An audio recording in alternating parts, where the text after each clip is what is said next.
How do we know what we know? Most everything that we know and learn comes to us through our senses, our ability to see, to taste, to touch, and so forth.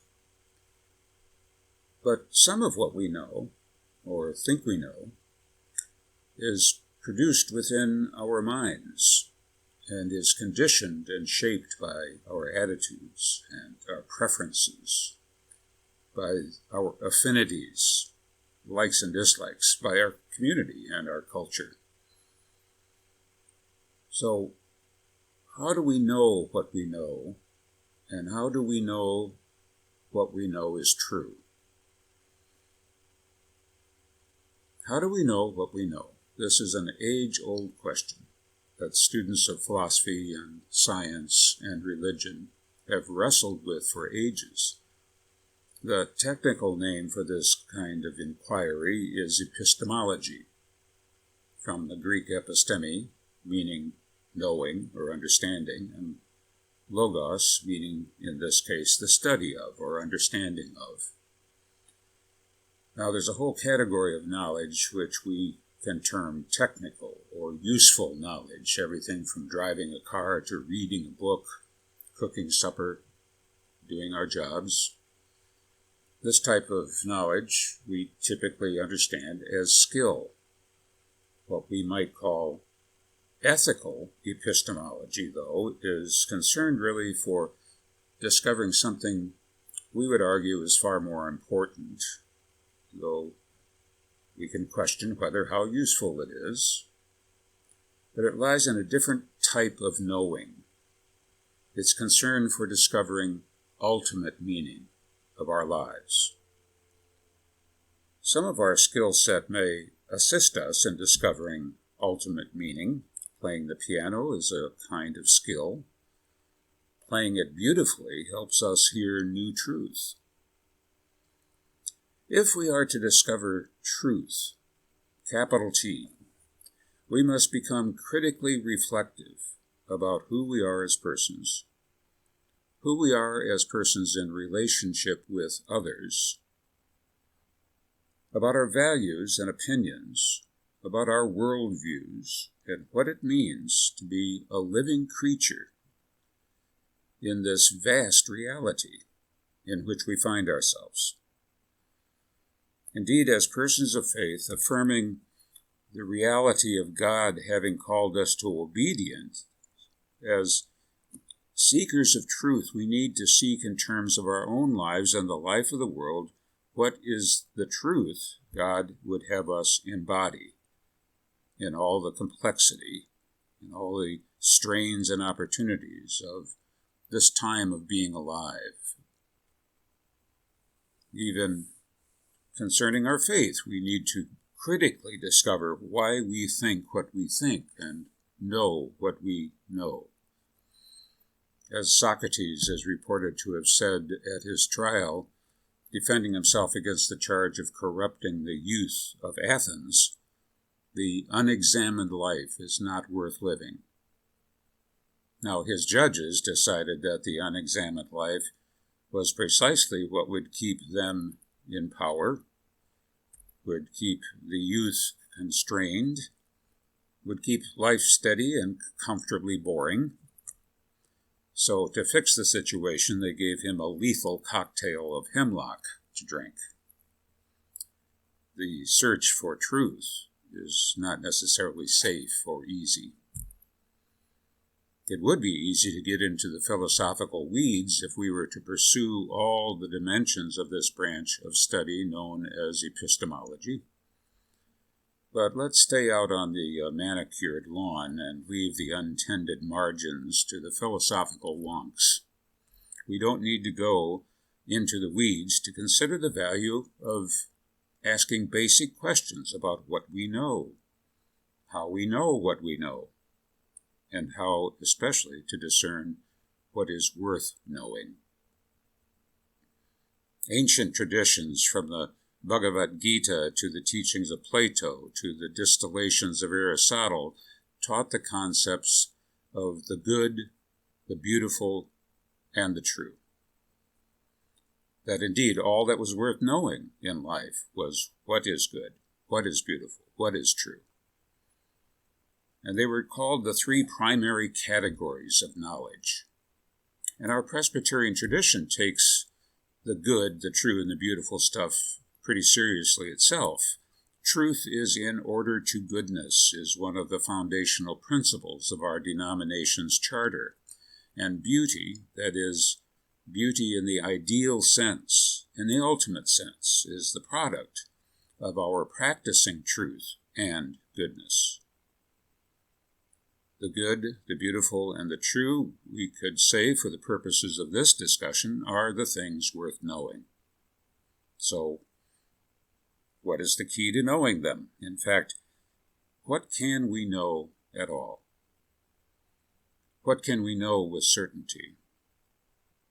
And indeed, we don't want to seek certitude, where we claim all truth, whatever we have decided. Rather, epistemological modesty is called forth as we seek what is true, and perhaps change our minds about what is true in our search. Most of our knowing, as we said earlier, comes from our senses. If you were to take away your ability to touch, taste, smell, see, hear, what would we know? What would we have in our brains? What if we were born without any of those senses active in us or able in us? What would we know? Would we even know that we were alive? Would we know anything about being a self? Would we know anything about being a self in the midst of others? Well, we still have our brains to work with, of course, but no information flowing except some monitoring of our internal organs. What would we think about? This dependence on sense data is always discussed in freshman philosophy classes, and it may be ever impossible, the professor could say, to prove that you had an existence, that you were a person. The old story goes that some student came rushing up to the professor afterwards in great anxiety and said, "Professor, tell me, do I really exist?" And the professor laid a hand on the student's shoulder and said, "Who wants to know?" I'm not in the habit of quoting Donald Rumsfeld very often, in fact, well, never. But, as he said, there are known knowns. There are things we know we know. We also know there are known unknowns. That is to say, we know there are some things we do not know. But there are also unknown unknowns. The ones we don't know, we don't know.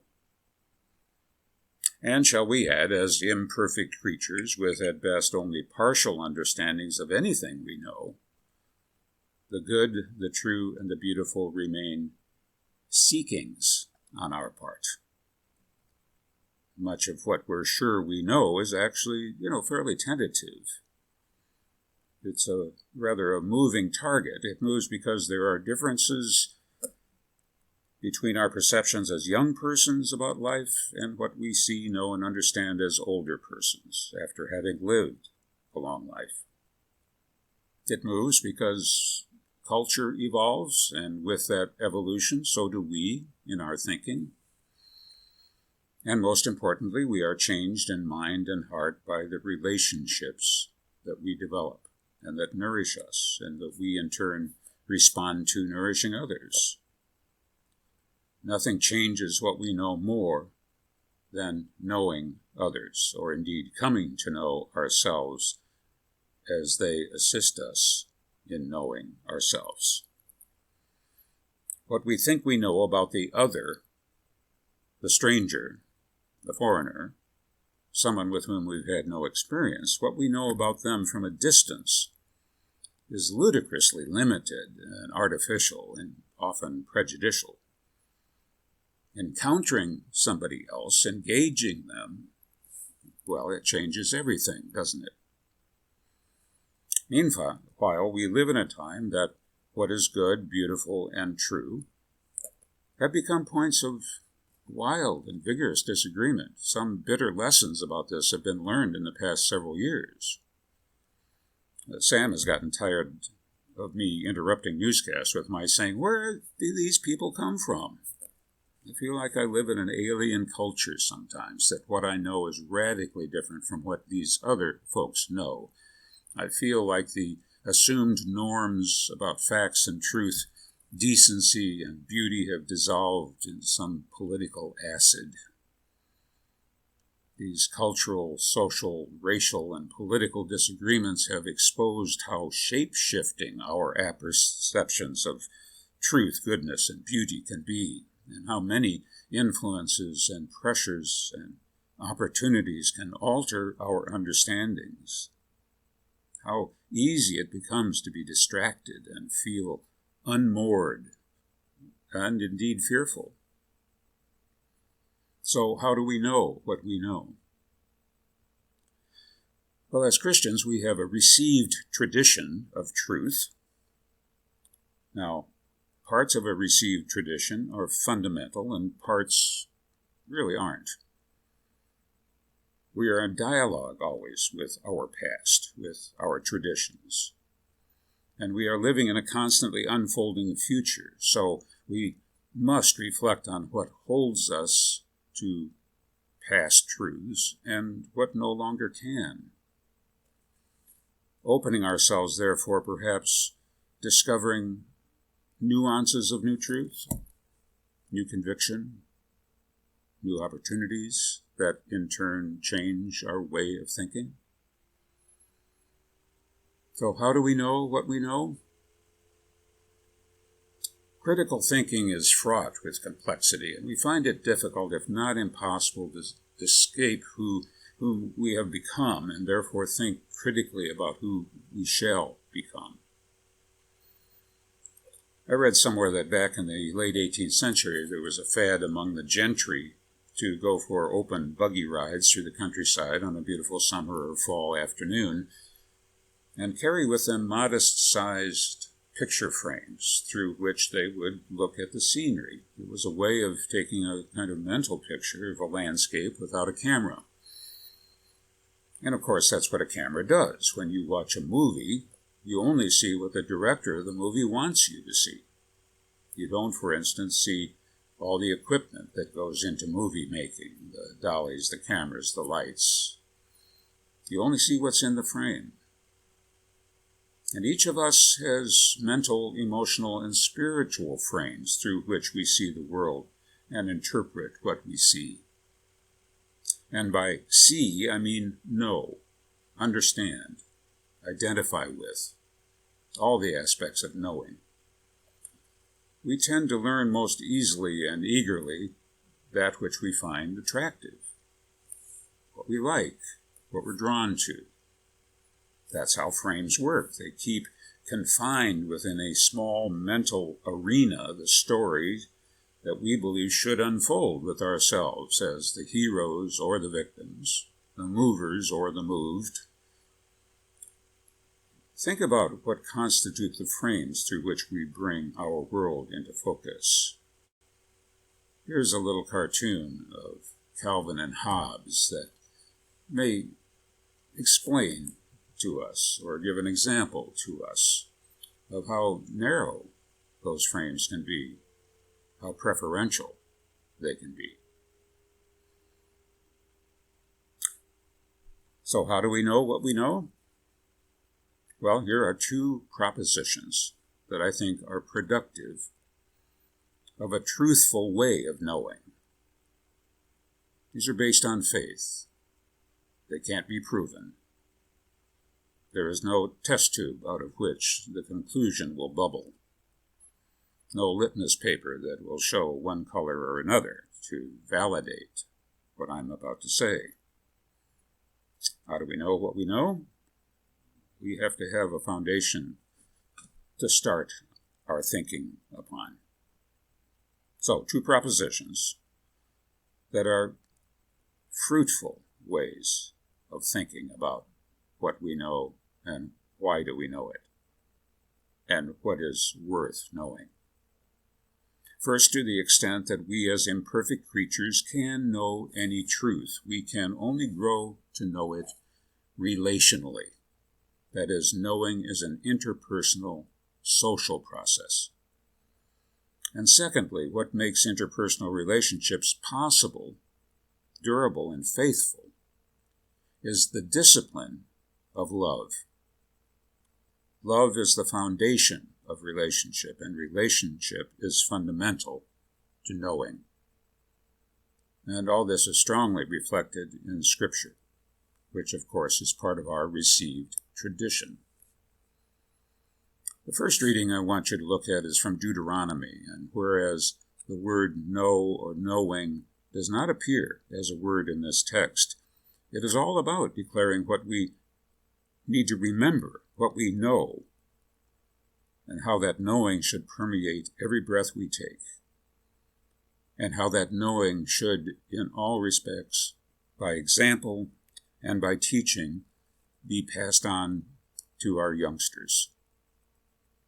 Deuteronomy 6:4-9. Hear, O Israel, the Lord is our God, the Lord alone. You shall love the Lord your God with all your heart, and with all your soul, and with all your might. Keep these words that I am commanding you today in your heart. Recite them to your children, and talk about them when you are at home, and when you are away, when you lie down, and when you rise. Bind them as a sign on your hand, fix them as an emblem on your forehead, and write them on the doorposts of your house and on your gates. In our seeking truth, goodness, and beauty, we have to start somewhere. Where are we to start? Well, according to Scripture, we start with the ultimate truth of God expressed in God's commandments. Next is this from 1 John, where the connection between knowing and loving is expressed definitively. And the result of that expression is action, behavior, based on the truth that we come to know. 1 John 2:4-6. Whoever says, I have come to know him, but does not obey his commandments, is a liar, and in such a person the truth does not exist. But whoever obeys his words, truly in this person the love of God has reached perfection. By this we may be sure that we are in him. Whoever says, I abide in him, ought to walk just as he walked. And then in this familiar passage from 1 Corinthians, many of the themes we have discussed are present.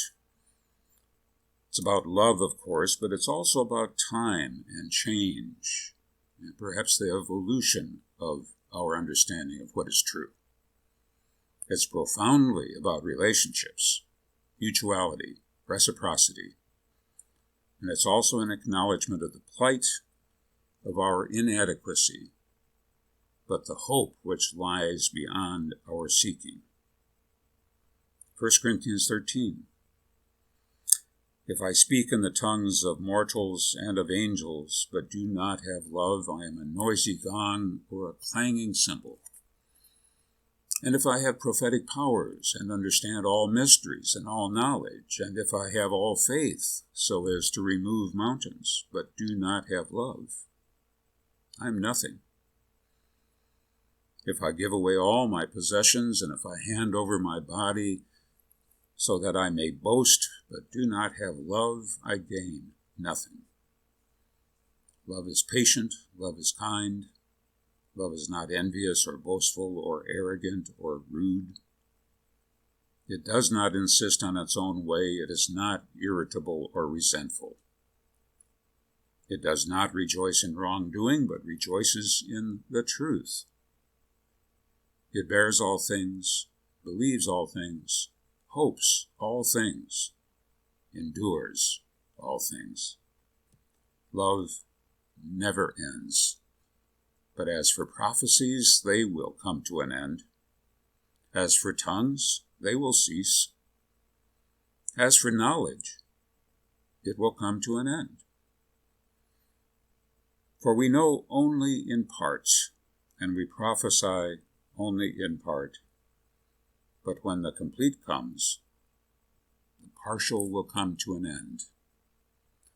When I was a child, I spoke like a child, I thought like a child, I reasoned like a child. When I became an adult, I put an end to childish ways. For now, we see as in a mirror dimly, but then we shall see face to face. Now, I only know in part. Then I will know fully, even as I have been fully known. And now, faith, hope, and love abide, these three, and the greatest of these is love. In terms of knowing and loving, it is love of God that gives confidence in what we know in life. Finally, Romans 8:28. We know that all things work together for good for those who love God, who are called according to God's purpose. In the Journal of Phenomenology and the Cognitive Sciences, Hannah de Jager uses the term sense-making to describe the relationship between loving and knowing. That is, to engage someone, to perceive the other through the lens, the frame of love, is to make sense of them and make sense of oneself.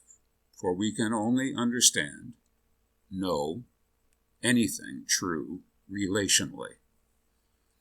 Indeed, making sense of what is truth, goodness, and beauty is a socially based project. The more cloistered the truth, the less true it probably is. The more private and ingrown the quest, the more likely the truth will be prejudiced, narrow, unrefined, and socially useless, if not dangerous. This implies that our search for truth must always be reciprocal and mutual and in relationship with others. The truth of the degree of love in a marriage is not complete with only one partner's concept of it. The truth in a marriage is found in the intimate and mutual knowing that is created in relationship. The truth in social relationships, cities, nations, the world, can only be discovered reciprocally. Knowing and love then show themselves to be large projects. Love is not necessarily affection, it is motivation. It is not benign passivity, it is vigorous intention. It is not mere habit, it is discipline. It's a discipline of knowing. We must love in order to know. We must know in order to discover truth. Finally, an example from Martin Luther, the great reformer and founder of the Lutheran tradition out of the 16th century. He has an interesting story or example to share. He started out as a priest, of course, and objected to things within the church, and not so much intending to reform it, but to raise questions that might lead to understanding new truths. A great Reformation revolution was created. Ultimately, he marries. He is, of course, expelled from the church. He marries an ex-nun who also was expelled or left the church. And from all we know historically, had a very happy and mutually enjoyable marriage. But he uses examples out of this marriage to talk about how love changes our knowing and our understanding, how it is the frame we are called to look through to see the world and its truth properly. He writes, Now observe that when our natural reason takes a look at married life, she turns up her nose and says, "Alas, must I rock the baby, wash its diapers, make its bed, smell its stench, and stay up nights with it, take care of it when it cries, heal its rashes and sores, and on top of that, take care of my wife, provide for her, labor at my trade, take care of this and take care of that, do this and do that, endure this and endure that, and whatever else of bitterness and drudgery married life involves?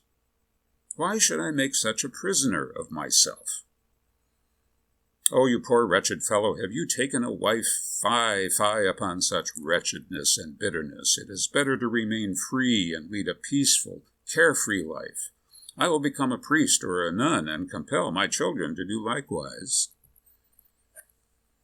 What then does the Christian faith say to this? Luther writes, "It opens its eyes, looks upon all these insignificant, distasteful, and despised duties in the Spirit, and is aware that they are all adorned with divine approval, with the costliest gold and jewels."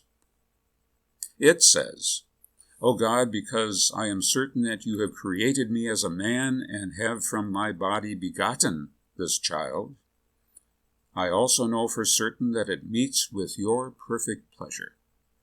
I confess to you that I am not worthy to rock this little babe or wash its diapers or to be entrusted with the care of the child and its mother. How is it that I, without any merit, have come to this distinction of being certain that I am serving your creature and your most precious will? Oh, how gladly will I do so, though the duty should be ever and even more insignificant and despised.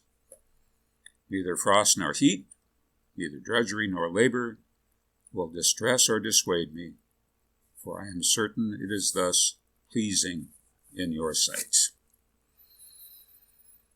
The search for truth, beauty, is founded in love. These are things worth knowing.